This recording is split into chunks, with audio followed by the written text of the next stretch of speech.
All right. We have so many topics we want to talk about today. Many. Um, I think that I'm going to start off, if you don't mind, with the day that this video drops, this podcast drops, it will be Juneteenth. So I just like to talk about what Juneteenth is. So Juneteenth is a significant date in American history and the African American experience. The name is a play on the date of June 19th, 1865. On that day, the Union Army made its way to Galveston, Texas, under the leadership of General Gordon Granger, and he announced to the people of Texas that all enslaved African Americans were free.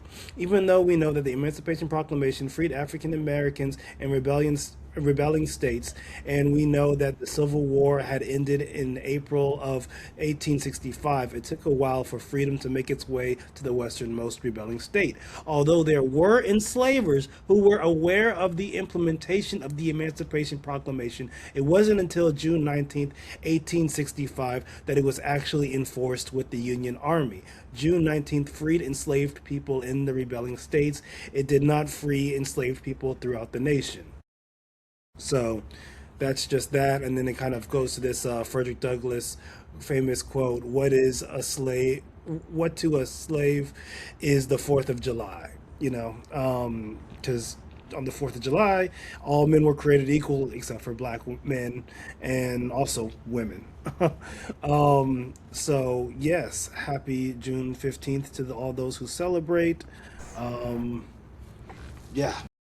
I'm super excited. There are actually several events in our city for Juneteenth, and I'm trying to figure out okay, which ones do we want to attend and which ones are accessible and all that. So look into any sort of like nearby events. There might be some sort of celebration or event that you might be interested in going to and attending and learning more as well. So just want to throw that out there. Absolutely. Love it. And then, real quick, I'm just going to share this. Also, there is a lot of people might not know this. There is the Juneteenth flag. This is the Mm-hmm. Juneteenth flag.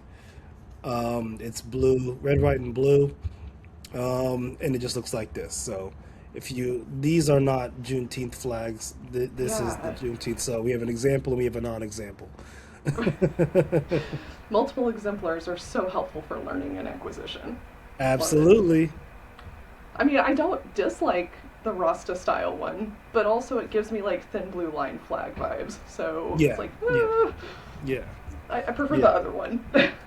Same, same. And then even like I'm sure like a lot of things, there's a lot of discrepancies. Like so this one has the date, and then it explains like all of the different colors, the reason why the Cool. colors, the arc, the star, the burst, the date.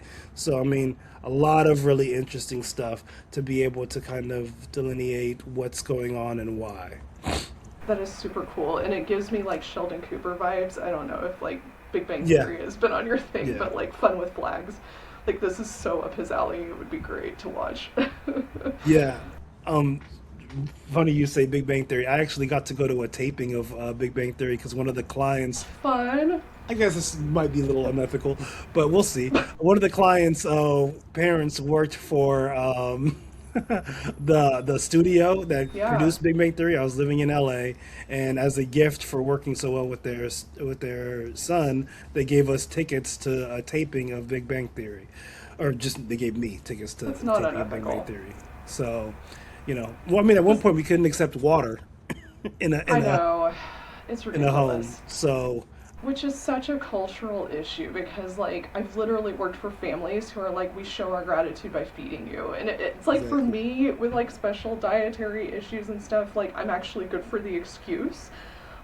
But I've also explained that in the past to the people instead of our ethics code to just kind of say, hey, I eat a very rigid medical diet, and Hmm.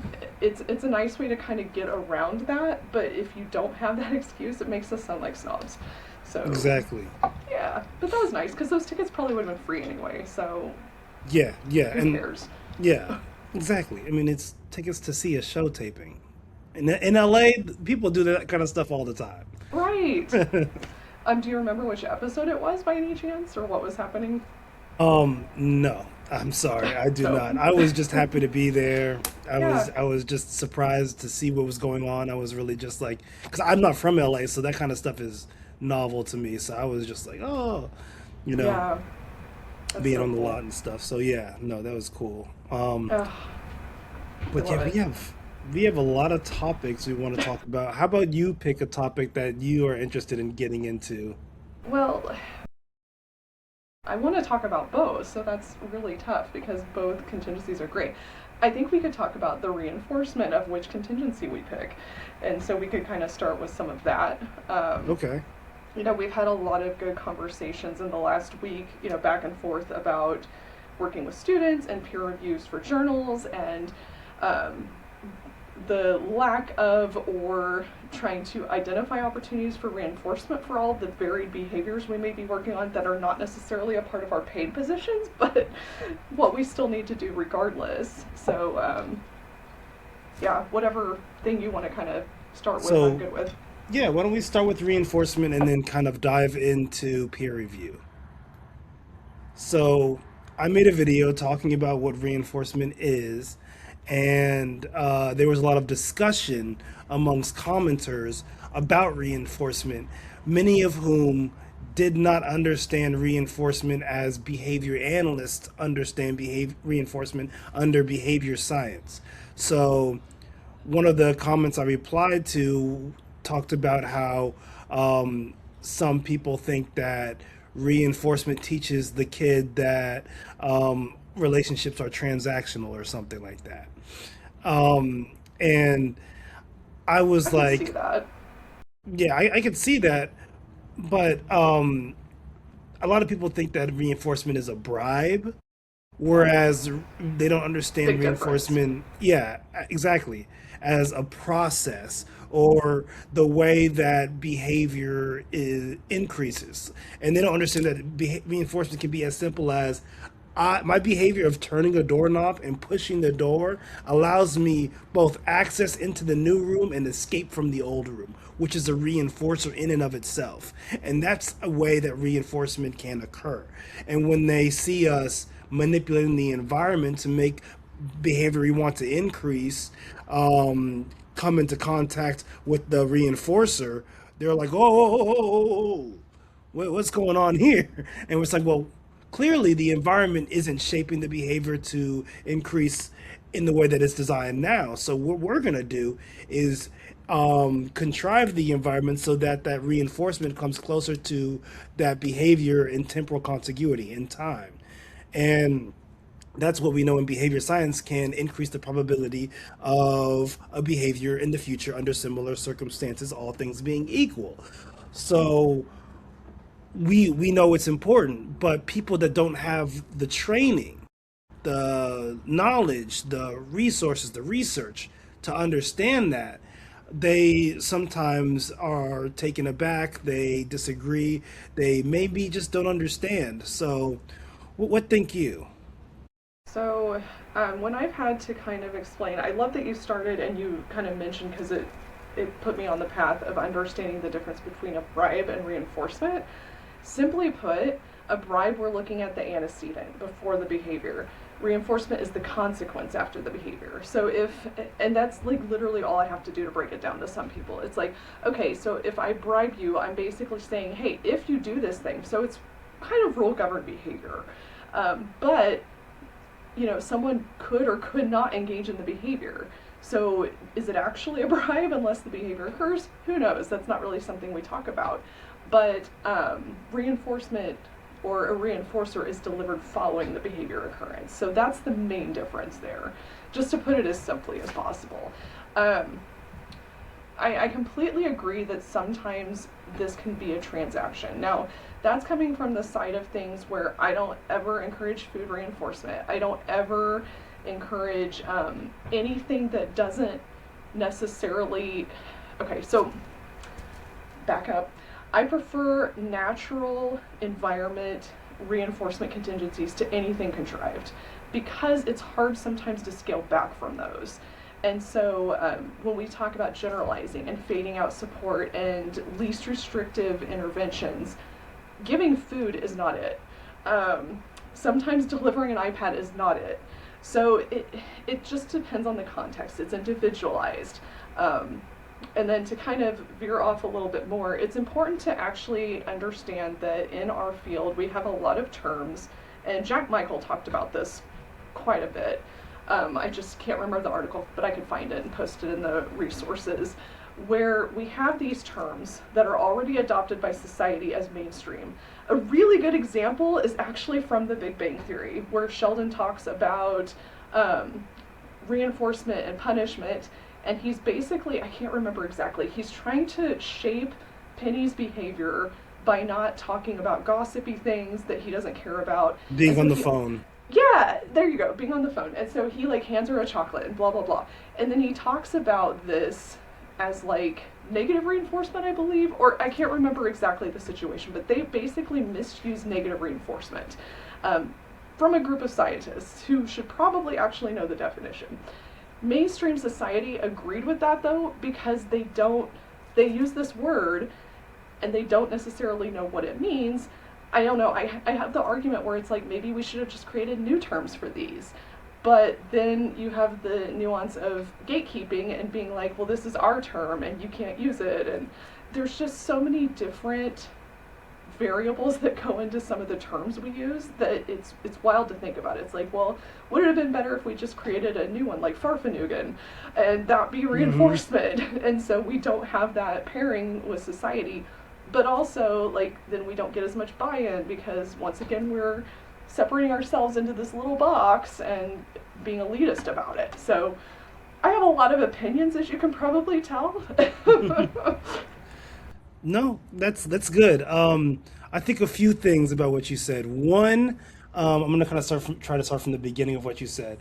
That's going to be tough. Your statement, your opinion, your view is that you don't think that food should be used as a reinforcer. Period.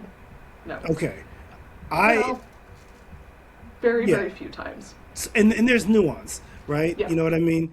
I think that there is times for when food can be used, but I think that it's definitely extremely problematic when people don't know how to thin the reinforcement so Yes. that the actual environmental contingencies should provide the reinforcement instead of the food. And I think that that's largely where the problem comes, because food can be a good way to get the behavior going, but it's also can become a problem, especially depending upon what kind of food it is. Are you starving the child to be able to make them have the right motivation so that they're actually hungry for it?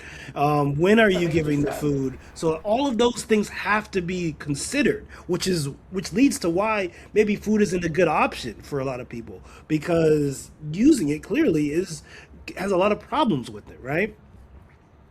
Yeah. Yeah, go for it if Well, you have anything.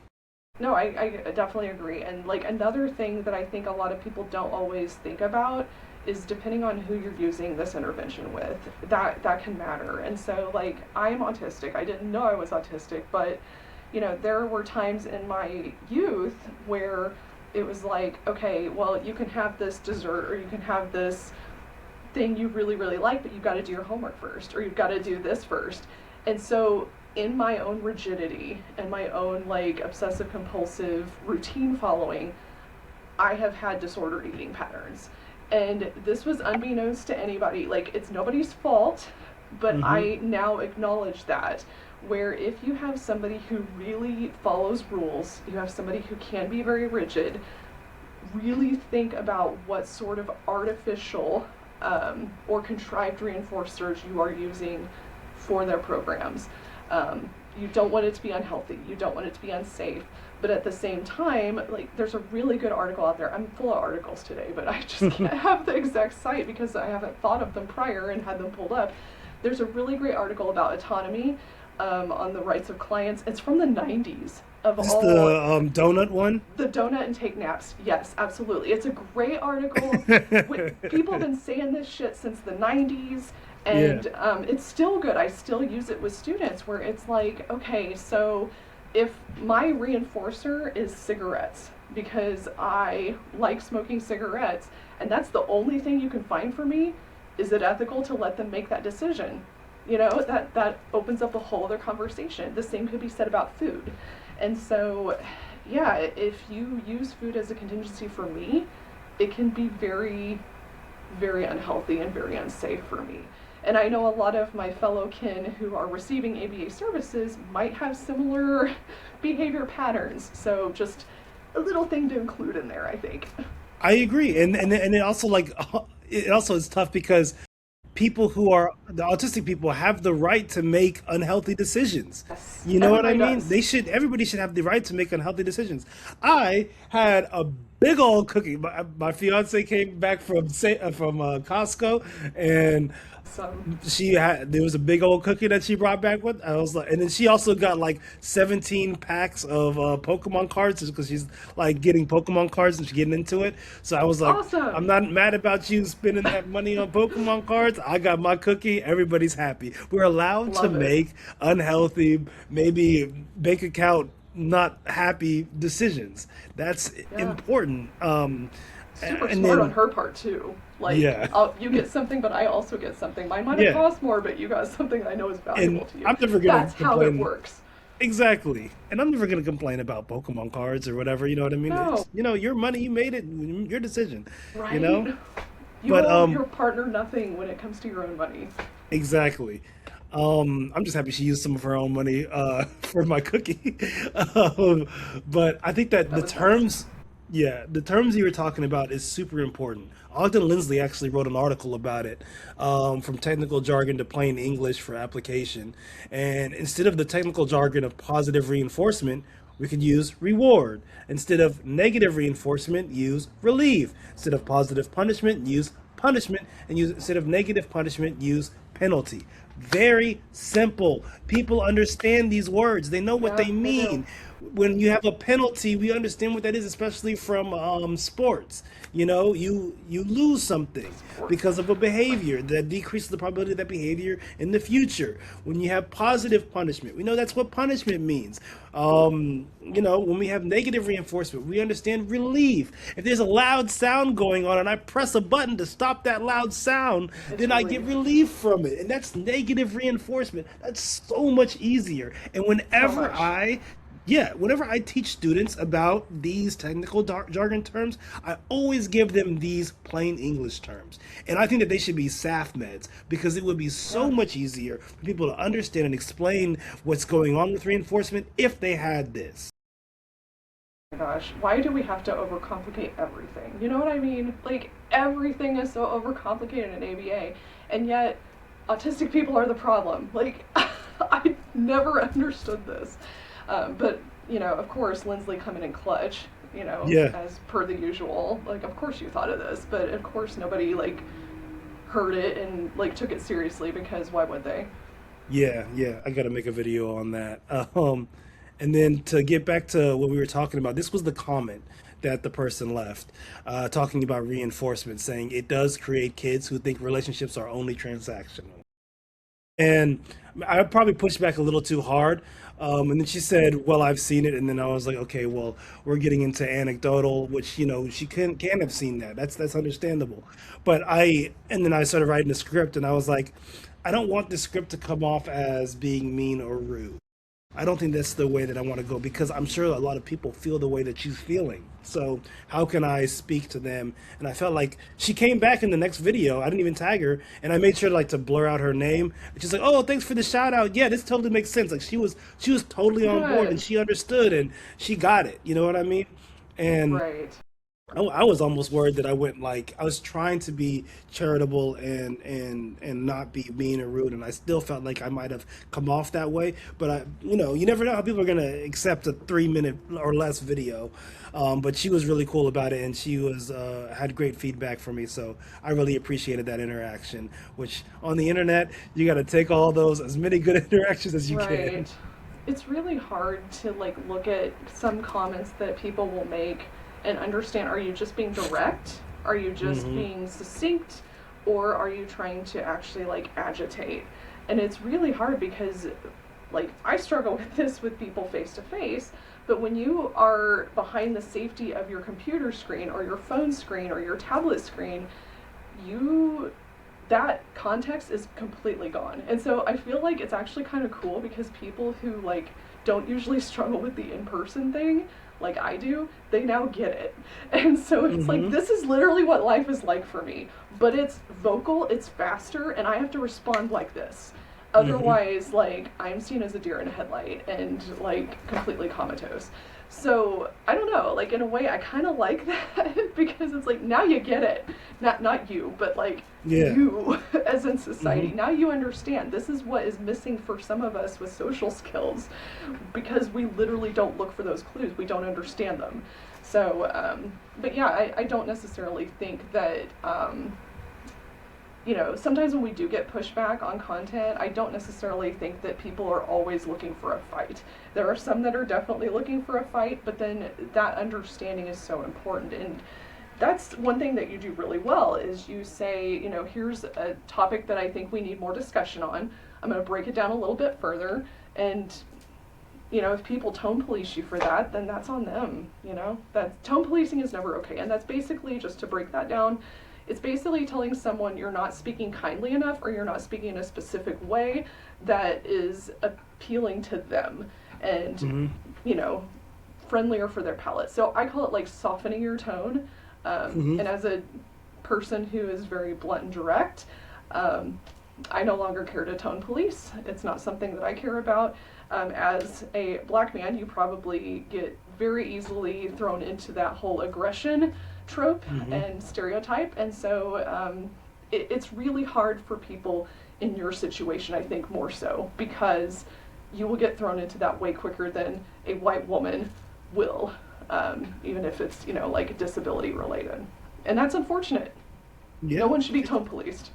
I agree, and I think that a lot of times, especially on the internet, when you're having these conversations, this discourse, you never know if it's a bot. When you're going back and Yeah, forth, you and I have had fun trolling the trolls in a way it's so good. online, and like I've over time, I've changed the way that I've replied to them because sometimes it's just like, okay, let me just block and delete.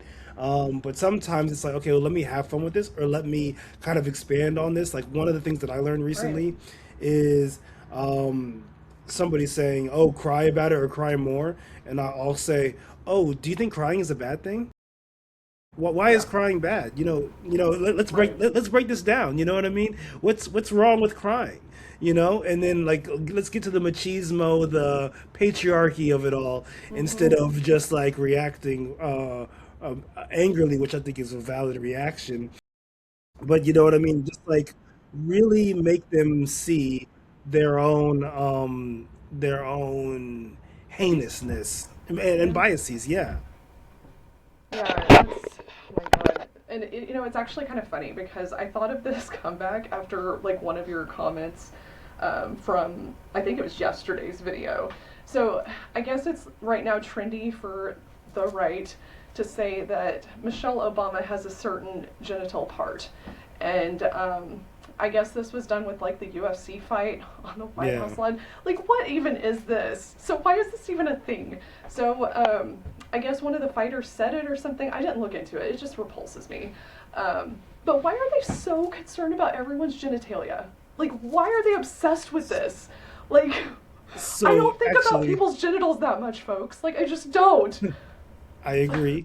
And there's actually somebody that on TikTok that broke it down really well, and why they do this masculation or whatever. They try to make black women masculine because Uh it huh. literally goes back to slavery. Because back then, women were seen as fine and dainty, and they couldn't be able to work. So they made enslaved women do the same jobs that black or enslaved men did. So to make it okay, they said that, oh, they are masculine. They tried to turn them into men to make it okay and dehumanize them.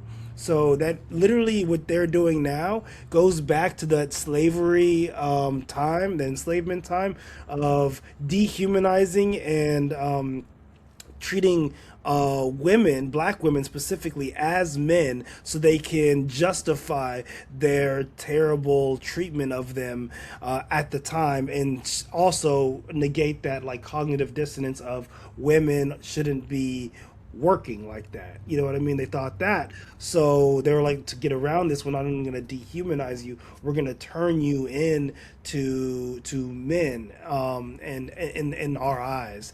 And that's literally just goes back to what they're doing. And the thing about white supremacy culture is you don't have to know about it. It actually behooves white supremacy culture, if you don't know or understand where it comes from, to be able to perpetuate it and to keep it going. And a lot of the people that will push back on it just simply don't know this information, and it's not taught in schools. And when it is, it's pushed back on, and they're like, oh, they're teaching CRT, or they're teaching this and that. And it's like, oh, you just feel bad because of what your ancestors did. You should, but Yeah. we can move on and we can make things better for right now. You acknowledge it and say, okay, this was terrible, this was wrong, and then we can move on from it. And we can only move on when there's justice. You can't move on when there's no justice. And to this day, there's still been no justice and no even a formal apology. So those are problems, and I think that it comes with the lack of accountability in white culture. For sure. Yeah. Oh, So 100%. Like, it's so interesting to me. Like, everything is so embedded in this concept. I don't know, every book that I read, every new example that I find, everything is just rooted back to this whole misogynistic, racist set of ideals that are just so outdated. And it's like people, let's just assume there's like 5 steps in restorative justice or reparative justice. You're at step 1 and you just stop there. Basically is what it sounds like. So it's like, I know this happened, I'm ashamed of this happening, valid. We're all ashamed that I know that my ancestors were probably not great, and I can tell you exact examples of my grandfather being outright racist, outright, outright, outright racist, that I called him out on at like 16 years old. And so like, I know it came from something, and like it was probably really gross, and I don't want to know, but also like that doesn't affect me like not working to move forward and not trying to like I don't know, you can't just stop the work at knowing and just playing ignorant at that point and just being like, well, I just don't see color. That no, that yeah. doesn't work. So yeah, it's very interesting. I'm actually reading a book. I was going to ask you at some point if you've read it, and I need to actually pull up the name of it, but it's basically about, I'm bringing politics into this. It's basically about like black Republicans and the history of black Republicanism, and it's so interesting because it goes into how like Lincoln actually was just as racist as everybody else, but people attribute him to being like the Emancipation Proclamation savior and all this other stuff. It's like he didn't even actually do most of the work. He just did it because he thought it would give him favor with white voters in particular. Once again, this is Mm-hmm. going back into intersectional feminism and all of that. And to your point about black women getting the shaft and everything, absolutely valid. So I saw something the other day which concerned me, and I want to be clear as to how it concerned me. I saw that the Democratic National Committee is considering running a ticket for the next presidential election featuring Kamala Harris and AOC. And while I love this and I want it, and I think it would be fantastic, full disclosure, Kamala Harris is too conservative for me. I am on the complete, as far left in the field as you can possibly be. And that'll probably get me some hate, but I don't really care. I don't love her, but I love who she is. I love that she's like, I would love to see her instead of another white man.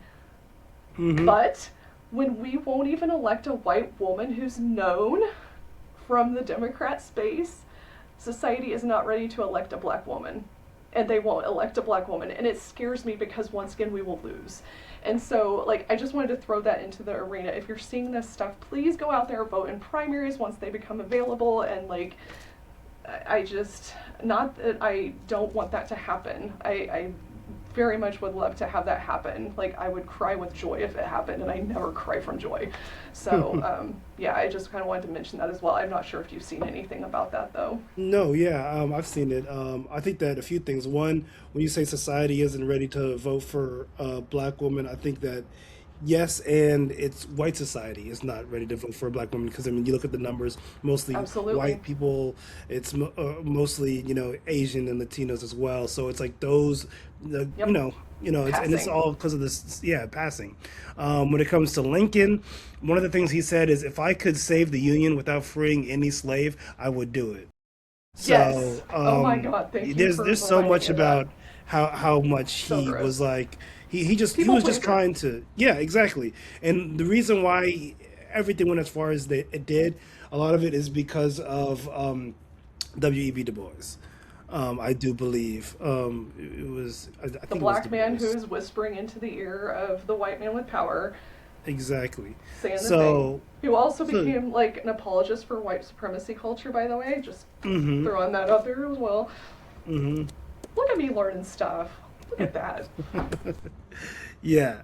Yeah, I mean, I don't know if it was Du Bois or no, it wasn't Du Bois. It was uh Friedrich I'm Douglass. Frederick Douglass. Yes, thank you. Frederick Oh, I'm Douglass, I there do with you. believe. Yeah. Um so many thoughts in my head. But yeah, it's really interesting, and a lot of the laws that are being made are making it so that people won't even know any of this information. It's just like Lincoln freed the slaves. And it's like, no, well, In history books, yeah. enslaved people freed themselves. Let's start there. And then, but that's not, I mean, I remember being taught that the Native Americans, or the indigenous Americans, I should say, which were called Indians to us, had Thanksgiving dinner with Christopher Columbus. And Right. basically Christopher Columbus, quote unquote, discovered America. All of these things that just like as a child, you're like, okay, yes, yes, teacher. It's like, how do you Right. discover something where people are already there? You know what I mean? What about the slaughter and the fact that Christopher Columbus was such a terrible person, even in his own God, the country, worst. he was like he was ridiculed and seen as a despicable human. Like none of that. You know what I mean? The So ultimate it's pick me mean girl, Christopher Columbus. exactly.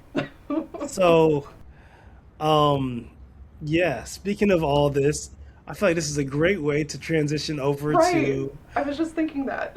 yeah, yeah, you want to start it? Yeah, sure. So it's funny because like you and I have been sharing media back and forth about different conversations that intersect into like our ongoing discussions about our profession and career and everything. So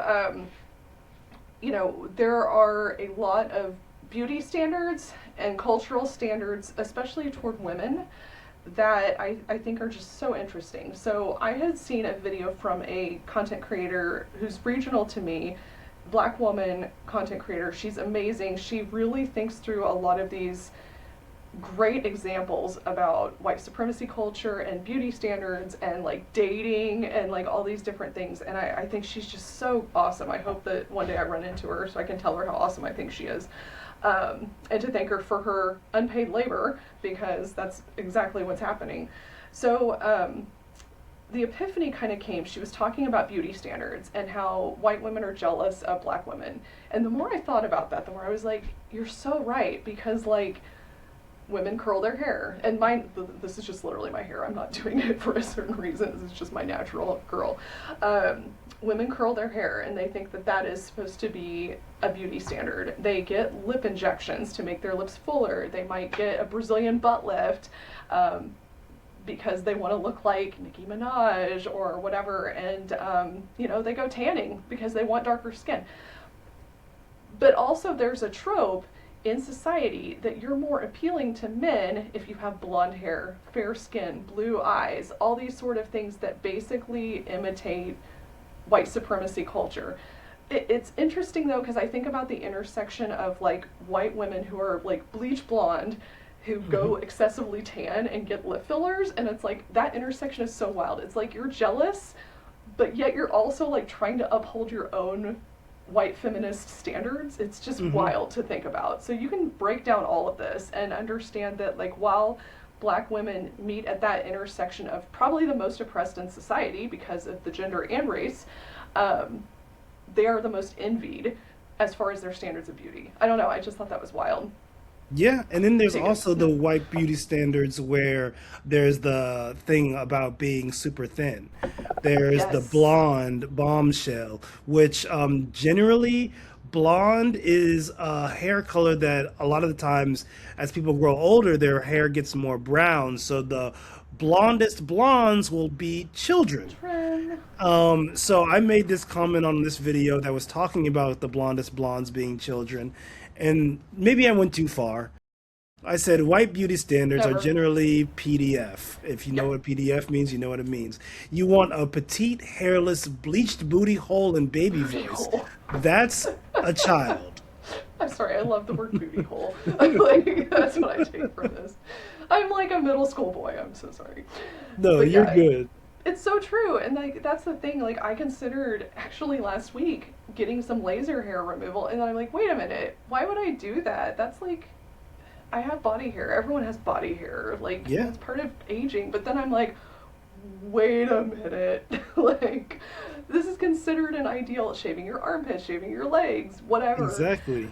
Oh my god, it still look like children. And I think about, like, I just read Virginia, um, Virginia, Wolf? what's her? No, Virginia, Giuffre, but I can't remember her victim name from under Jeffrey Epstein. But I just read her book, and like this conversation on top of that experience and that context, it's so fitting because Jeffrey Epstein in particular was reportedly like the blonder the better, the younger they look the better, the less hair they have on their body the better, the thinner they are. He like would intentionally starve all of the victims so that they looked more emaciated and younger, and it stunted their growth. And it, like, the more you think about this and the more you see it, you cannot unsee it. It's absolutely vile. So it's like, yeah, you know, we have these standards of beauty based on like what pedophiles like. Yeah, Maybe and I shouldn't have said that word. Sorry, PDFs. it's okay. We should move away from trying to censor ourselves to say the actual thing, regardless of what the algorithms are going to do. It's not like we have the numbers uh, anyways. I was gonna say, if it doesn't post though, we're just kind of doing the thing to get the message out. So Yeah, yeah. both things So, can be true. yeah, exactly. And we could always bleep it out. Also, have you heard about the thing about waitresses? How if they put pigtails, they'll Yes. get more tips? Yep. And where does that go to? Sure Who have. wears pigtails? That's so gross. It really is. I wear pigtails out of convenience because if I put one ponytail in one spot, I get a massive headache. Hmm. But it's so funny. Like, okay, so I'm going to disclose something about myself. When I was 16 years old, I was a spokesperson for a local fireworks area thing. And so I was Crazy Debbie, who was arguably like supposed to be like a young girl wearing a red polka dot dress, excited to sell fireworks for the 4th of July. So I was on the commercial, I was on radio, I was doing all the things, and I had to make appearances at fireworks tents because that's what you do in the Midwest. You go to the fireworks tent and you sell fireworks. Yay, 4th, independence, freedom. So I can't tell you how many creepy men came up to me in my outfit. Just how crazy are you, Debbie? And like all these, I will never forget how gross I felt because of all the interactions that I had with men. That was the only time that I could ever explicitly remember those interactions, but I had pigtails in, and I had like my dress, and I had bloomers that had fireworks on them, and like I wasn't showing any skin. I wasn't, you know, engaging in any sort of behavior that rape culture would suggest that I asked for that. Um, like I was literally covered head to toe on the 4th of July and sweating my butt off, by the way. Yeah. 16 years old, and I explicitly said to a couple of them, you know, I'm 16, right? And they were like, oh, the younger the better. I'm sorry, no. And that's one Mm-mm. of like my first memories as a teenager is being preyed upon like that, and it's so gross. So yeah, just to Yeah. reinforce that pigtail young girl stereotype, there you go. Case in point. And I've never heard of Crazy Debbie. Maybe it's a Midwest thing. It's Midwest. It's very Okay. specific to a region. So like it was a small town fireworks thing. And But a lot. it was a paid acting gig, so it was Hey, I see no shame in your game. What I do see shame in is the gross older men. And what I think about is like a lot of times men can't understand where that like what it feels like on your end, oh, for but sure. what they can understand is their own internalized homophobia, because I think that a lot of men who are homophobic have the worry that gay men will treat them like they treat women who they're Right. predators towards, even though Great the theory. homophobes are like, nobody wants you anyways. Like, you ugly, you I don't know. wash, You whatever, got nasty feet wearing sandals. Like that's one of my biggest pet peeves. Like we don't want you. Exactly. Exactly.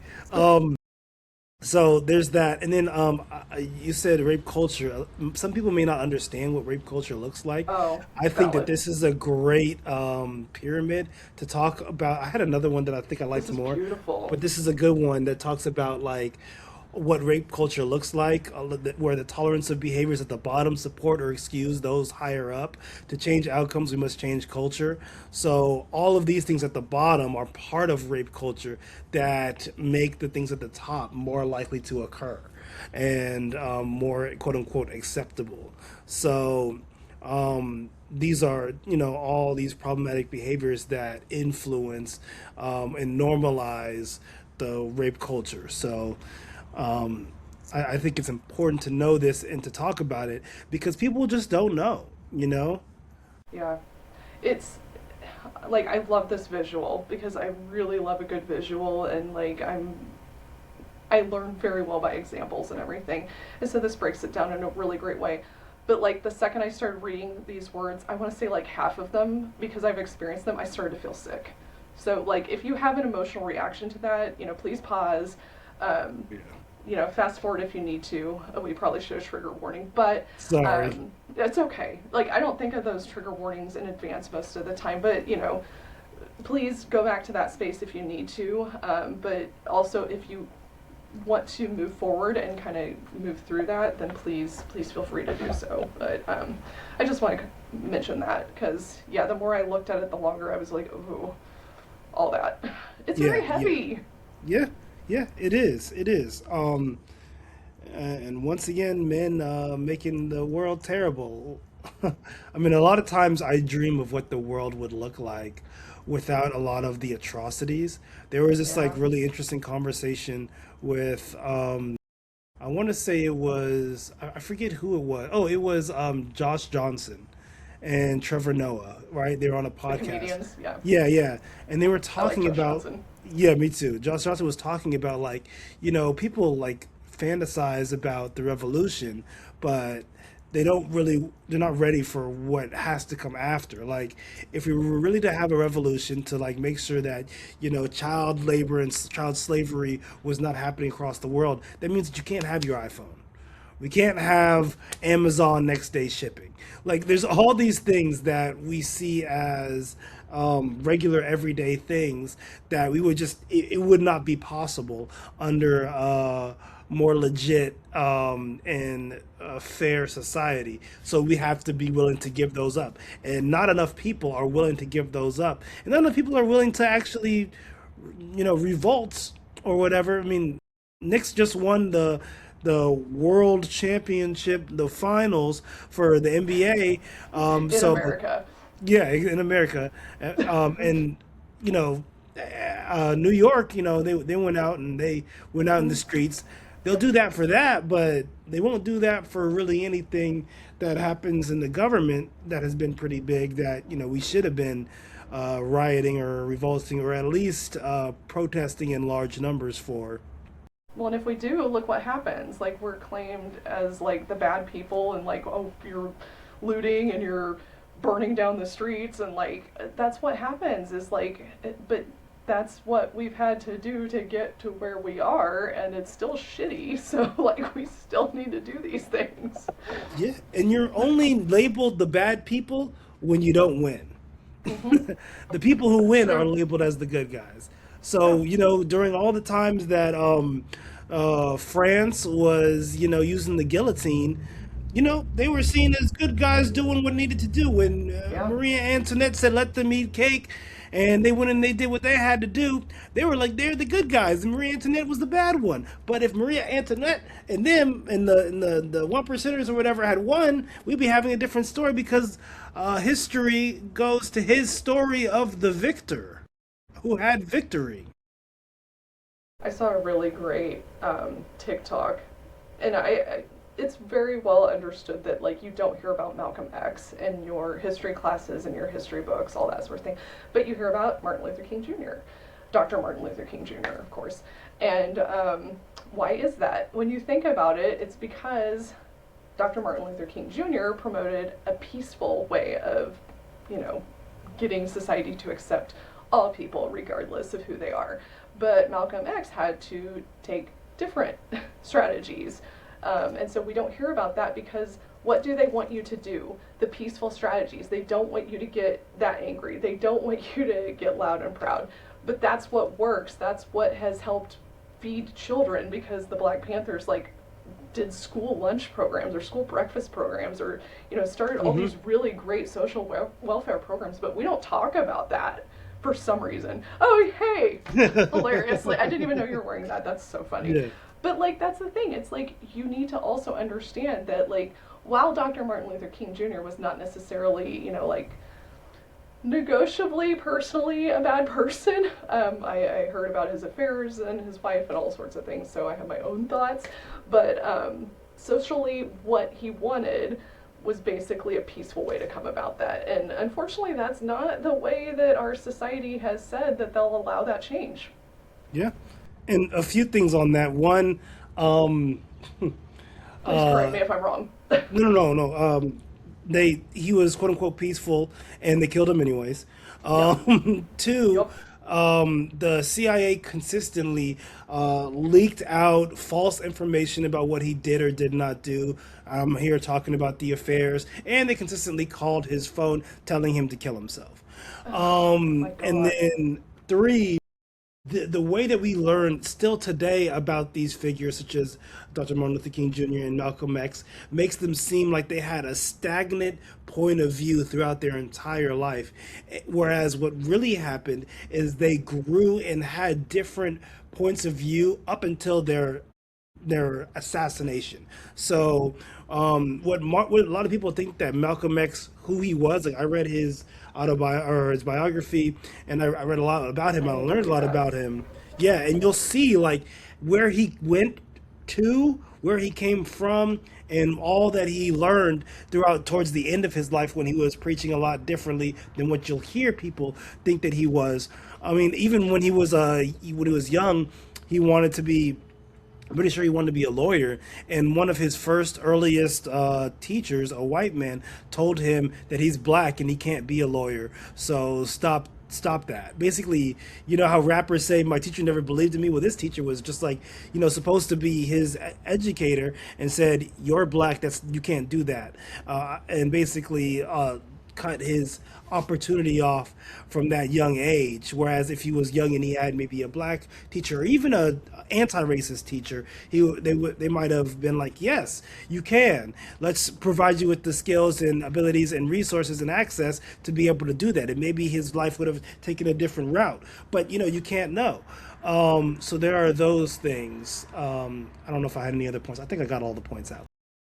Yeah, well, on the one hand, though, I respect them saying the quiet part out loud. Like, that's one thing that I really don't like about society now is, like, we tend to not say the thing we need to say out loud. We just kind of assume people know, but, like, I don't know, be more blunt, be more direct. Throw these facts in people's faces because, we can't just assume people know the same things we do because we don't all have the same experiences. We don't have the same reinforcement contingencies, if you will. Exactly. And so it's so important to share all of this. Yeah. and a lot of people don't read. It's a big issue, right? Which I don't think is their fault. I think that having time to read is a privilege, and being able to enjoy reading is a result of environmental contingencies not a lot of people have access to. So, But um, it's still yeah, out there, though. You know what I mean? Like, even if yeah, somebody cites a book, a lot of books that I find that are, I don't read fiction. I don't really love fiction. So I always read some sort of nonfiction, like autobiography or biography or social justice book. Um, that said, they usually make documentaries about all of these. So you can yeah. watch the same content and still get the same information. And are Cliff Notes still a thing? I guess they're not, because AI can just have AI summarize something for you if you really need it. I mean, not that I want you to use Google it. AI, but like, Yeah, there are ways you can around that. you can Google it. You could search it out on your feed. I mean, it also goes to what's reinforcing to you, because a lot of Yeah. people might find it aversive for whatever reason. So, I mean, I give a lot of uh, maybe not credit's not the right word, but for now we'll use credit. I give a lot of credit to the environment for shaping the behavior of the individual, because I think that that's overlooked often when it comes to people, what people do, when it comes to their quote unquote autonomy. It's like, well, if you were never, if you never had your behavior come into reinforcement for, reading, you're not going to like reading, especially for Yeah, me. totally. And when I was younger, I hated reading because it was difficult. Um, and they said that I had dyslexia when I believe I just had dystechia, where they didn't teach me how to Teachia. read well. Yeah. Siegfried Engelman came up with that, the guy that did direct instruction. It's just where, you're not taught the right way to read, and they don't use the quote unquote science of reading to teach you how to sound it out. So it makes it reading difficult. And then when it's difficult, you don't want to do it. Like, kids just starting to learn how to play the piano might hate it until they get to a certain proficiency to where they can do it, so it's fun. People that are starting new sports probably don't like it until they get good at it.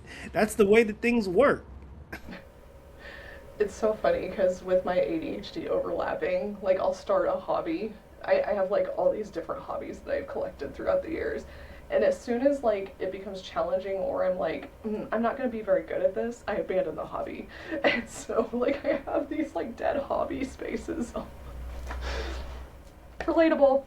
Yeah, no, it Relatable. happens. We I think all it do happens to it. different. Yeah. I mean, I can't tell you how many books I'm looking at right now that I haven't had the opportunity to even crack open. Just because I Yeah. see a book, I want it, I buy it, and then I literally don't have the time. Like, if I had time, I would just read. I just, like, I wouldn't be talking to nobody, I wouldn't be making no videos. Maybe I make videos about what I read, but I would just be like on vacation reading. And I see that as a privilege for me because I find such joy and excitement over reading. Like, someone made this video where, like, they were like how people who read for pleasure must be, and they were like reading like, oh my god. And like, Yep. honestly, when I'm reading, I read nonfiction too, unless it's like comics or manga, which I read fiction for that. But like when I'm reading an actual book, I'm like, oh, I gotta underline that. Oh, highlight that. Yeah. That goes to that. And I'm like constantly having, like, for lack of a better term, brain orgasms about learning what's going on in the world. And I think that's so awesome and powerful that I think that a lot of people just don't have access to. It's very valid. And the topography of how reading can occur can also vary. Like, if you're good with auditory processing, I'm not. Audiobooks are a thing, and you can get them through your library. So, if you Yeah, have like an online platform, most books that I end up checking out through ebook copy, because I get weird about like touching things all these other people have touched. So, that's yeah, like my own. But yeah, ebooks are fantastic for me. absolutely. But you can listen to an audiobook if you have a commute to work every single day. You can knock out a book in like a week Yeah, at the max. So that's always an yeah. option. And there's also this option, which I always share with my students, listening.com. It'll help you turn PDFs into audiobooks. Yes. And what I do is I'll be like, I have lots of articles that I have to read. So I'll turn articles or books into audiobooks, and then I'll walk the dog and read, or I'll be driving and reading. And like a lot of times, what I really do is I'll be listening to it on 2 times speed while I have the text up so I can read it faster, just because I'm a slow reader. And it's really, really good for me because I can highlight as I go. I can read more quickly. And yeah, listening.com, I highly recommend, or Speechify, or whatever other way to turn that text into audible speech. I need to find something like opposite, so voice to text for me, for accommodation purposes. So if you run across anything randomly, let me know because that is something I'm in the market for. Yeah, CapCut I recommend the most. I pay for CapCut. That's how I edit all my videos. Um, so So I have it. Perfect. yeah, but it costs money. But I mean, there's a computer version and a phone version, and I've been using that for like since 2023. Oh, okay. I trust your review then. Fantastic. Speaking of reinforcement, Yeah. um, yeah, fantastic. Well, let's see. Is there anything else you want to hit on today? I feel like if we go into further discussion on reinforcement, it'll be too much. Yeah. So, yeah. Yeah, no, I think that we're good for today. Like, comment, share, subscribe, Make a friend, make an enemy. make an enemy. Yeah, I didn't take it this time. It's fine. It's all good. I got you.